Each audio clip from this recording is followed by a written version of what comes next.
So we have Patrick Reedy here today, who's going to share his process improvement journey with student hiring, and we're excited to have you, Patrick. So thank you so much for sharing your story with the group here. Yeah, thank you all. Happy to be here. Thanks for having me. Yeah, I mean, it was a good conversation kind of leading into what I'll talk about, because I always I always tell people, when I'm doing any process improvement work, don't jump to solution mode and trust the process, right? Trust the process, and work through the process the way it's intended to. That way you'll have more long-standing results, and get to the root issues. But yeah, for those that don't know me, I see a lot of familiar names on here and faces, for those that have their cameras on. But Patrick Reedy, the regional director for the Bears region as part of BRS. I took over that role in December of 2022. Um, Shortly after starting that role, I was asked to lead the student hiring improvement project that, my understanding, came about as a finding in reducing bureaucratic burden task force.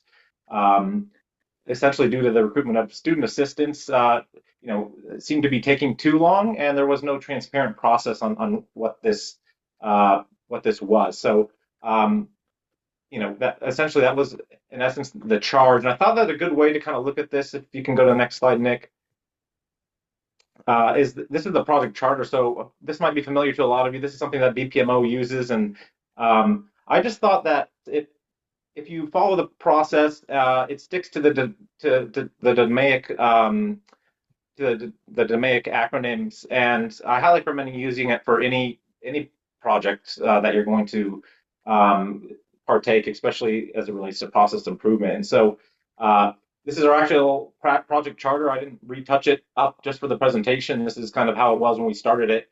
And so, if you can just hit the next key, I'll just kind of point out kind of the areas on the DMAIC process that relates to the project charter here around, defining what our problem is. What I was talking about before is there was no clear understanding of what the process was, or anything published that was unified across the entire campus. There was definitely a lot of process maps out there, but nothing that kind of unified what had happened. A big piece around the defining piece as well is the scope. You can clearly lay out what was in scope for this, as well as, just pointing out the first one there around, in scope is mapping the student hiring process, but it's always good to define what's the starting point and the ending point of this process, right? And so that way you're not getting some sort of scope creep coming into it. Um, if you hit next, Nick, and one more time. So measure the objectives in here really measure out what it is we were trying to do, which is understanding the processing time, the wait time, and lead time. To me, I'm a big lean process improvement kind of junkie, if you will, and I like to understand, processing time for those, is in a perfect world to get a perfect document for the task that you're supposed to do. How long does it take to do that, right? So maybe it's 5 minutes, but maybe the wait time is, 5 days before you can get to that, right? So that's your wait time, and then the lead time is the wait time and processing time added up. And so I think it's important to kind of understand where we were at, and then you can kind of set that improvement goal for yourself as part of the measuring piece. If you hit it again, Nick, one more time. Uh, so on here as well, right through our milestones, these are very high level uh, milestones, but to me, it's kind of, when you look at analyze, it's, well, identify what those pain points are in the process. Are they able to be optimized? Or better yet, can they be completely removed from the process? So the way that we look at something, if it can be removed, is simply looking at the step in the process and asking, is this step related to a policy, a law, legislation?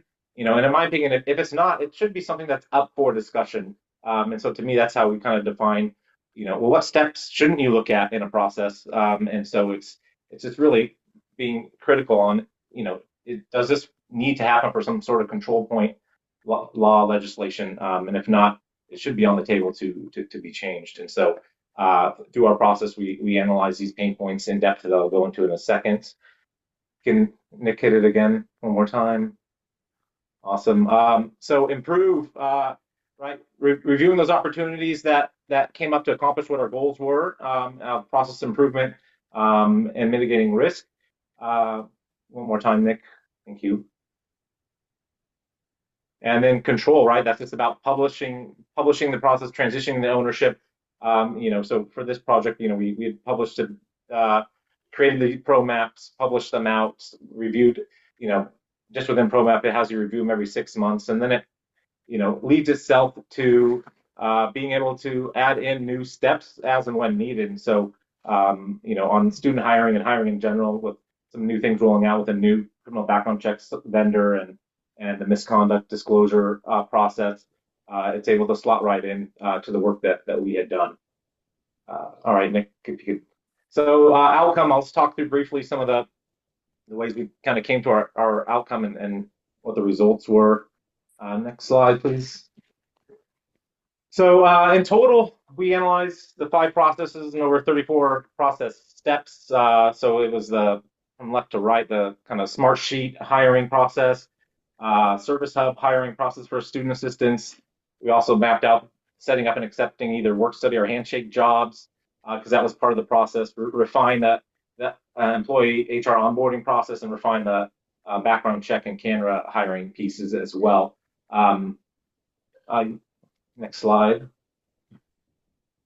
This is just a look at a little more detailed look at the processes of one process that we mapped that's the most highly used. So I thought I'd throw this one up there. You can see the process map to the left. We identified 8 improvement opportunities. There was 11 future state solutions. It's really nicely laid out. I can't take credit for this, so shout out to Nick and Priya for helping put all this together. This was a great way to lay out, where those pain points were and what the solutions were that correlate to those each and every one of those steps. So then this way we could be able to move it into this kind of opportunity and solution tracker. If Nick, you can go to the next slide. Again, I take no credit for putting this together. This was all Nick and Priya. So again, kudos to you. But this screenshot is just a screenshot, and it just shows how we organized the opportunities and the solutions that came up as part of this process. You can see it links to the actual process, identifies the step, says if it was completed or not. And so this snapshot, again, just to kind of give you a flavor of what it looks like and how we were tracking work being done. But we had a total of 23 improvements that were identified. 17 were within our scope. So you'll see on there some are what this is NA. That one was around MLA. So that we decided that would be its own process and not necessarily part of in scope of this process. So it's not something that we move forward on. But of the 23 improvement opportunities, 17 were in scope at the time, and so we fully addressed 11 and partially addressed 6 of them. So partially addressed the 6 are just for different reasons. The one that happens to be on the screenshot is just around the automating the welcome email. Well, I won't go into the details on that, but so this is kind of how we tracked it all. And if you go to the next slide, kind of before and after. So before, right, especially for this process, given that when we were going over this, there was no real average days that were kind of being tracked. So as part of our initial mapping of current state, we kind of basically, as we had all the subject matter experts that were a part of this, so subject matter experts range from every subject matter expert within the region, departments that do a lot of hiring were involved in this.